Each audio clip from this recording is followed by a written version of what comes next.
gedəcəksən sevməzdim səni. Nə qəlbim yanardı, nə arzularım. Kölgəmdən yapışıb yaşayır qəlbim. O gündən bugünə qalmışam yarım. Bilsəm gedəcəksən susardım orada. Qəlbimi gizlədib bağlardım yolda. Taleyin qisməti soldurdu məni. Sən getdin, mən qaldım tənha bir sonda. Gedərkən apardın bütün rənglərim. Göylərim qaralıb, günəşim sönüb. Yıxıb uçurtdun o möhkəm sədlərim.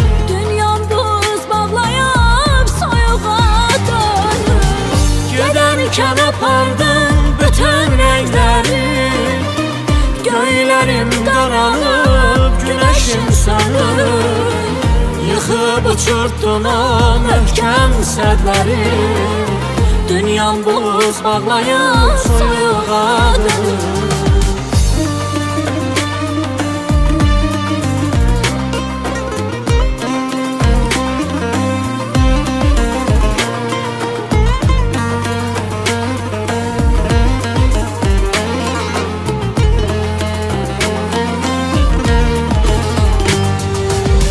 Bilsəm mənə canım, bilməzdim səni. Nə bu dərd olardı, nə belə kədər. İndi bir yad kimi görürsən məni. Məni məndən alıb getdin nə qədər.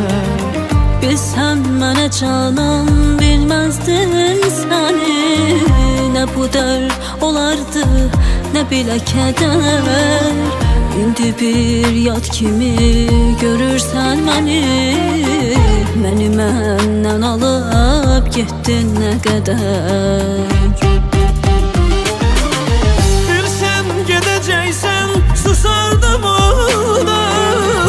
Qəlbimi gizlədib bağlardım yolda.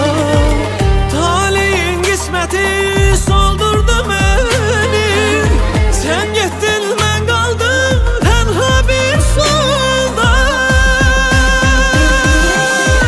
Gedərkən apardın bütün rənglərim. Göylərim qaralıb, günəşim sönüb. Yıxıb uçurtdun o möhkəm sədlərim. Dünyam buz bağlayıb soyuğa dönüb. Gedərkən apardın bütün rənglərim. Göylərim qaralıb, günəşim sönüb.